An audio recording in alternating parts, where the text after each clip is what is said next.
Welcome. This is Think Better, Do Good Better. Your business platform is for purely business management, running businesses, helping business owners do better, evaluating businesses, marketing businesses, interviews, doing that and undercover job. That's the kind of work we do. Marketing, insurance, mortgages, talk business, you have us. My name is Kato Mukasa, a trained economist and commercial lawyer. My specialization is international commercial law. Today we are continuing with the main topic, which is the art of mastering discipline, the art of mastering self-discipline. Now, this is episode number 2, and I'm going to briefly get you through episode number 2. If you didn't watch episode 1, please go back through our videos, and you'll be able to watch episode number 1. Now, having said that, we start right away by looking at what is discipline. Let me remind you, I said in episode 1 that discipline is the difference between success and failure. The difference between success and failure is discipline. What you do correctly through your discipline makes you succeed, and what you do with the wrong discipline makes you fail. So by definition, simple definition from me is that discipline is the difference between success and failure. Now, if you're going to succeed as a business guru, as a business owner, as a startup, you must put your act together and know that you are purely disciplined. And discipline is a big thing. That's why this is episode number 2. Now, number 1 and episode number 2 is that you must question your expertise. Number 1, under this episode, if you are going to be a person with discipline, please question your expertise. I am a trained economist. My specialization is international commercial law, but still I consult on issues to do with IP, issues to do with internet jurisdiction, issues to do with the insurance. You keep on financial markets, you keep on consulting those who know better than you, those who are more into practice than you. So the discipline of someone who's going to succeed is always to question their expertise. And it gives us number 2 here. Don't be overconfident. Don't be overconfident. Don't be overconfident. Episode number 2, the art of mastering self-discipline. Part 1, under this episode number 2, I said, question your expertise. That was part 1. Now, bullet number 1, under discipline. Bullet number 2, I'm now bringing out is that you have to avoid being overconfident. Avoid being overconfident.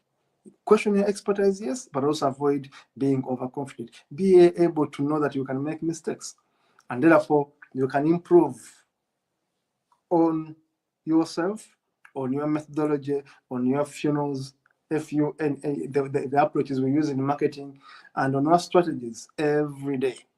Now, the other issue I want you to focus on is to keep on assessing your habits, the way we do things. Please check your habits. Are you a daily drinking officer? Are you a womanizer, as they put it? Are you someone who's disrespectful? Are you someone who comes to work late? Are you someone who is drinking alcohol at the same time you are working? You're insulting workers, you don't reply to emails. Those are bad habits.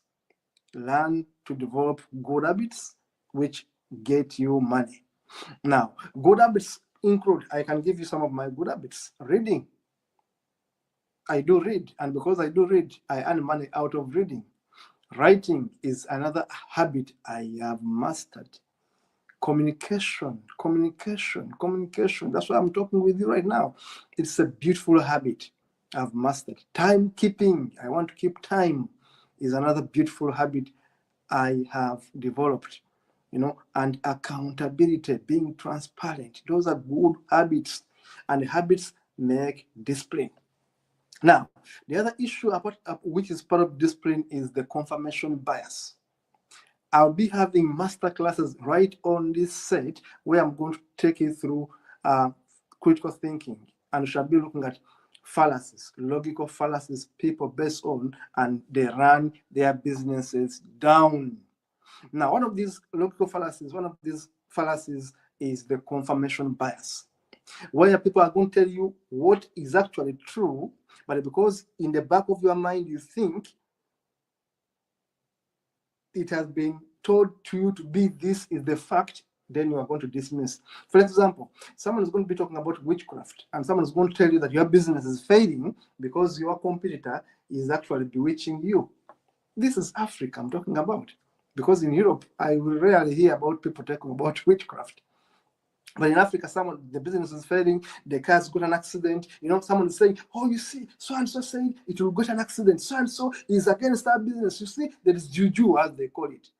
Now, a thinking in witchcraft is a bad habit, is bad discipline, but it is confirmation bias. Because your beliefs crowd your thinking. That even if I told you that the accident happened because the braking system of the car had worn out, because the driver was drunk, that is scientific. If there is a report on that, why don't you take what the science, what the police officers have told you, than you thinking that your competitor is bewitching you?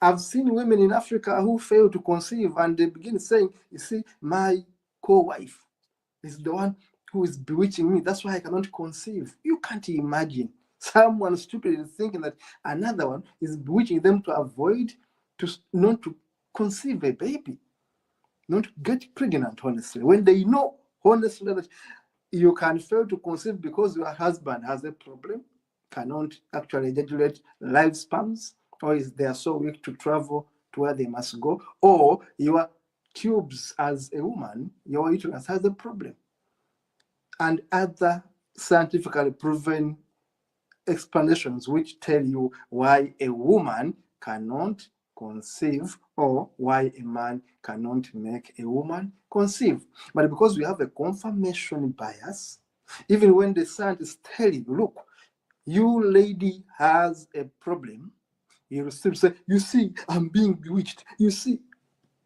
Now, once you have that mentality of confirmation bias, it's a bad discipline. Trust me, you are going to fail. Now, the other thing which you must master is to accept that you don't know, accept your ignorance, so that you can be able to improve. Keep on learning, keep on searching the truth. If you're going to be a good business person, keep on innovating, looking for better ways of doing things. Never do the same thing repeatedly when it's giving you the same bad results. Insanity means doing the same wrong thing, expecting a better result. That is insanity. You must be mad. Insanity means doing the same bad routine, the same bad habit, the same bad practice, thinking you'll get better results, when actually you always get bad results. It means you are insane. It's a bad habit. You don't have the discipline to win. Now, having said that, what is also very important is to be charitable, is to be kind, is to be ethical. Now, these are things we must consider if you are going to do business successfully. We must know our limits as a discipline. Know your limit. Know that there are issues you won't be able to handle. Know your boundaries. Involve others. Use teamwork.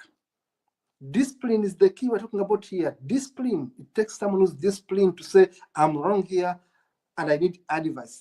Ask for help. Always ask for help. And be detail-oriented.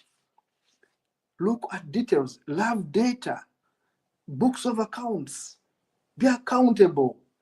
Be the image of the company. It takes a disciplined person to leave office at 10, but also to arrive at office at 5 or 6 when you are the owner of the business. It takes discipline to do that, you know. And lastly, be frugal. Be frugal. Frugal. Benjamin Franklin, one of the guys who taught me finance, of course, reading his works. He's an American who died a long time ago, but I loved his formulas. When I was in the School of Economics, Benjamin Franklin talked about frugality.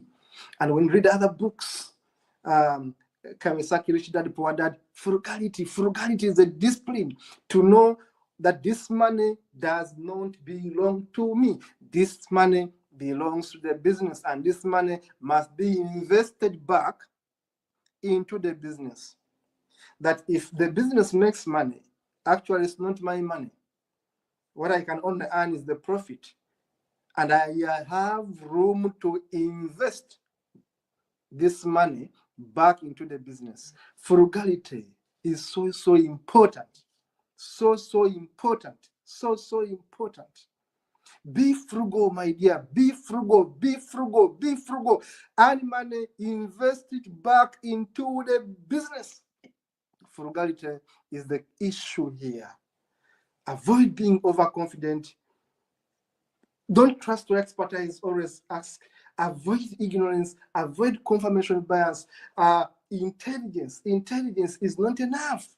I have 3 degrees, 2 degrees in law, 1 degree in economics, but I still think I don't know. I need to consult. I need to attend workshops. I need to read. I need to consult my professors on so many things, international economics. I'm in the UK now, and I'm still learning the system again, even when I was learning it when I was studying, because I did money laundering as my thesis for my master's degree, banking and money laundering. But I still want to know stuff on IP, intellectual property, issues to do with mortgages, banking, insurance. I keep on learning.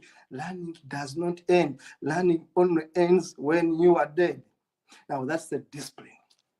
Now, I'm going to wind this episode right here. Remember, this is Think Better, Do Good Better.